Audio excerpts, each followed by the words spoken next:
Assalamualaikum my YouTube family. Welcome to this class on the past continuous tense, which is also called past progressive tense.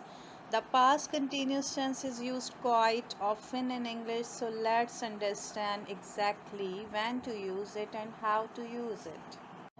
So now we are talking about past continuous tense. Continuous के meaning आप लोग already जानते होंगे, जारी रहने वाला। और past यानी गुजरा हुआ ज़माना। तो गुजरे हुए ज़माने में जो काम जारी था यानी चल रहा था, उसे हम कहेंगे पास्ट कंटिन्यूस टेंस। इसको सिंपल वर्ड्स में हम इस तरह समझ सकते हैं। What would be the definition? An action which was happening in the particular time of the past, यानी वो काम जो किसी ख़ास वक्त पर चल रहा था या हो रहा था या जारी था। मिसाल के तौर पर अगर मैं कहूँ वो जा रहा था, आयशा खाना खा रही थी, अली रो रहा था, तो इस तरह के सेंटेंसेस जब होंगे तो इसका मतलब ये होगा कि यहाँ पर पास्ट कंटिन्यूस टेंस में बात हो रही है। अब इसका फार्मूला देख लेते हैं और कौन से हेल्पिंग वर्ब्स इस टेंस में यूज़ किए जाएंगे उसके हवाले से बात करते हैं। The formula is subject plus was और were plus verb first form plus ING plus object. इस टेंस के हेल्पिंग वर्ब्स होंगे वॉज और वर। वॉज और वर किस तरह यूज़ किया जाएगा? जब हम सिंगुलर सब्जेक्ट्स की बात करेंगे यानी आई, ही, शी और इट, तो इनके साथ हम वॉज यूज़ करेंगे। और जब हम प्लूरल सब्जेक्ट्स की बात करेंगे यानी यू, वी एंड दे, उनके साथ हम वर यूज़ करेंगे। सबसे पहले सब्जेक्ट ऐड किया जाएगा, सब्जेक्ट के अकॉर्डिंग वॉज और वर का यूज़ किया जाएगा। देन वर्ब की फर्स्ट फॉर्म ऐड की जाएगी, then ING would be added, then object will be added. Object sentence में मौजूद हो भी सकता है और सेंटेंस ऑब्जेक्ट लेस भी हो सकता है।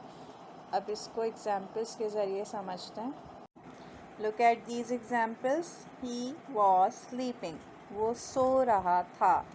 सब्जेक्ट है ही, और क्योंकि सब्जेक्ट ही सिंगुलर सब्जेक्ट है इसलिए उसके साथ वॉज यूज़ किया गया है। देन वर्ब फर्स्ट फॉर्म यानी सोने को जो फर्स्ट फॉर्म होगी उसकी स्लीप, और उसके साथ हमने आईएनजी ऐड कर दिया है। इसी तरह सेकेंड एग्जाम्पल है दे वर फाइटिंग। अब दे जो है क्योंकि प्लूरल सब्जेक्ट है इसलिए उसके साथ वर का एडिशन किया गया है और फाइट के साथ आईएनजी ऐड कर दिया गया है। ये हो गए positive sentences of past continuous tense. अब हम बात करेंगे पास्ट कंटिन्यूस टेंस के नेगेटिव सेंटेंसेस की। Let's talk about its formula. Negative से ऑलरेडी आप समझ सकते हैं इनकारिया जुमले, यानी जिन जुमलों में जिन सेंटेंसेस में इनकार किया जाता है। इसका फार्मूला होगा सब्जेक्ट, और क्योंकि हम पास्ट की बात कर रहे हैं तो पास्ट यानी गुजरे हुए ज़माने के इनकारिया जुमलों की हम बात करेंगे।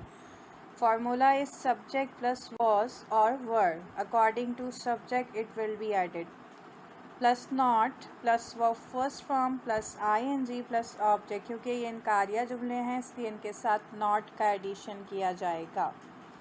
अब इनको एग्जाम्पल्स के ज़रिए समझते हैं। दे वर नॉट लाफिंग, वो हंस नहीं रहे थे। दे सब्जेक्ट, और दे क्योंकि प्लूरल सब्जेक्ट है इसलिए उसके साथ वर यूज़ किया गया है और वर के बाद नॉट ऐड किया गया। उसके बाद वर्ब फर्स्ट फ्रॉम लाफ और उसके साथ आईएनजी ऐड किया गया है। वॉज और वर का यूज़ यहाँ क्यों किया जा रहा है? क्योंकि वॉज का मतलब था और वर का मतलब थे। यहाँ पर इज़ एम आर हम यूज़ नहीं कर सकते क्योंकि हम पास्ट की बात कर रहे हैं, गुजरे हुए ज़माने की बात कर रहे हैं। शी वॉज नॉट प्लेइंग, वो खेल नहीं रही थी। शी सब्जेक्ट, और क्योंकि ये सिंगुलर सब्जेक्ट है तो इसलिए इसके साथ वॉज ऐड किया गया है। वॉज के बाद नॉट, देन प्ले, और प्ले के साथ आईएनजी ऐड कर दिया गया है। Now we are going to talk about past continuous interrogative sentences. Let's talk about its formula. Interrogative यानी सवालिया जुमले, और आपको मैं ऑलरेडी अपनी प्रीवियस वीडियोस में बता चुकी हूँ कि इंटेरोगेटिव के दो पार्ट्स होते हैं। एक तो वो पार्ट होता है जिसमें हम यस और नो में आंसर देते हैं, और दूसरा पार्ट वो होता है जिसमें हम ब्रीफली आंसर देते हैं। तो जिसमें हम यस और नो में आंसर देते हैं वहाँ पर हेल्पिंग वर्ब का यूज़ किया जाता है, और जहाँ पर हम ब्रीफली आंसर देते हैं वहाँ पर पहले WH वर्ड्स का यूज़ किया जाता है, उसके बाद हेल्पिंग वर्ब्स का यूज़ किया जाता है। इसी तरह क्वेश्चन बनाया जाता है। तो जब हम यस और नो में आंसर देंगे, और क्योंकि हम पास्ट कॉन्टीन्यूस टेंस की बात कर रहे हैं, उसके इंटेरोगेटिव की बात कर रहे हैं, तो उसके हेल्पिंग वर्ब्स वॉज और वर ही होंगे। तो जब हम यस और नो में आंसर देंगे तो सबसे पहले फॉर्मूले में हम वॉज और were according to subject add करेंगे, उसके बाद सब्जेक्ट, फिर वर्ब फर्स्ट फॉर्म, फिर ING ऐड किया जाएगा, और फिर ऑब्जेक्ट अगर मौजूद होगा तो। इसी तरह अगर आंसर हम ब्रीफली देंगे तब हम सबसे पहले WH वर्ड्स का यूज़ करेंगे, जिनको मैं ऑलरेडी अपनी प्रीवियस वीडियोस में डिस्कस कर चुकी हूँ। WH वर्ड्स के बाद हम हेल्पिंग वर्ब्स, और क्योंकि इस टेंस के हेल्पिंग वर्ब्स हैं वॉज और वर, तो WH वर्ड्स के बाद वॉज और वर का ही एडिशन किया जाएगा। देन उसके बाद सब्जेक्ट, उसके बाद वर्ब की फर्स्ट फॉर्म, उसके बाद ING, और उसके बाद ऑब्जेक्ट का एडिशन किया जाएगा अगर ऑब्जेक्ट सेंटेंस में मौजूद होगा तो अब हम इसको एग्जाम्पल के ज़रिए समझते हैं।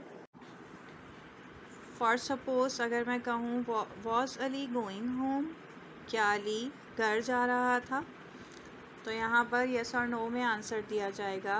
लेकिन अगर मैं ये कहूँगी अली घर क्यों जा रहा था, why was Ali going home, Ali घर क्यों जा रहा था, तो अब इसका आंसर ब्रीफली देना होगा। इसलिए फर्स्ट एग्जाम्पल में सिर्फ हेल्पिंग वर्ब का यूज़ किया गया है, और क्योंकि सब्जेक्ट सिंगुलर है तो इसलिए यहाँ पर वॉज का यूज़ किया गया है।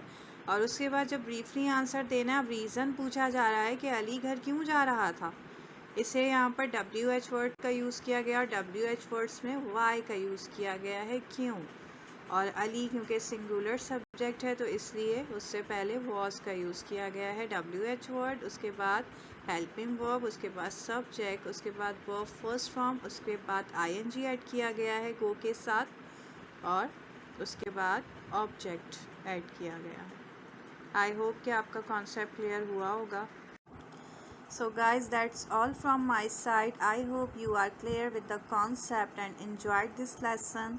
If you have any question or comment, and if you want to try to make a sentence, please feel free and put it in the comment section. If you like this video, please make sure to give us thumbs up and subscribe to this channel. See you soon in next video with a new content. Till then, take care and goodbye.